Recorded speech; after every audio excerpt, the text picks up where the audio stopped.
Thengia wa githagathago kiria kiumanite na gutuika maabitha a mbutu cia Jubaland ni monekete makiriunga kaunti-ini ya Mandera. Thirikari kuhitukira minista wa ugitiri wa thiini Kipchumba Murkomen irauga gutire na gitumi gia kugia na hahu. Kuna policy ya Kenya ya kusema tutakuwa na askari ya Somalia ama whether regional ama ni national ambayo itafanyia mambo ya vita upande wa Kenya. Kama kuna watu wa kutoka Somalia ambao wako katika upande wa Kenya, si kwa mwaliko wa taifa la Kenya, ni kwa sababu pengine wanatoroka sababu zao za kivita, na investigations ya security itahakikisha kwamba wote wanakuwa accounted for na wanasaidiwa kurudi salama kwa sehemu ambazo wanatoka.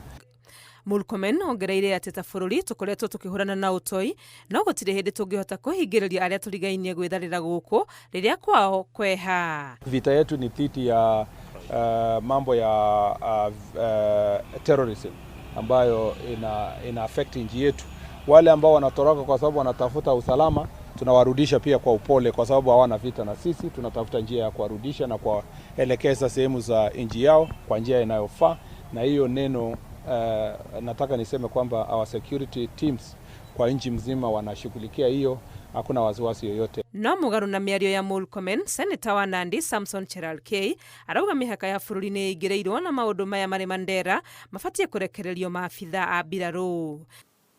And I hope and I want to believe that the Ministry of Defense is working hard with Kenya Defence Forces to ensure that we don't have any foreign troops within the Kenyan soil. Those foreign troops that have violated the integrity and boundary of Kenya in Mandera, they are now fugitives of war. They must be arrested and they must be court-martialed for violating the territorial integrity of this Republic of Kenya. Cherargei ongereire ati ministry ya urangiri na honge cia mbiraru mafatie kuruta ndumiriri maria marathie na mbere Mandera. Ngiribotera Inooro TV ritwa riakwa ni Wangui wa Mwangi.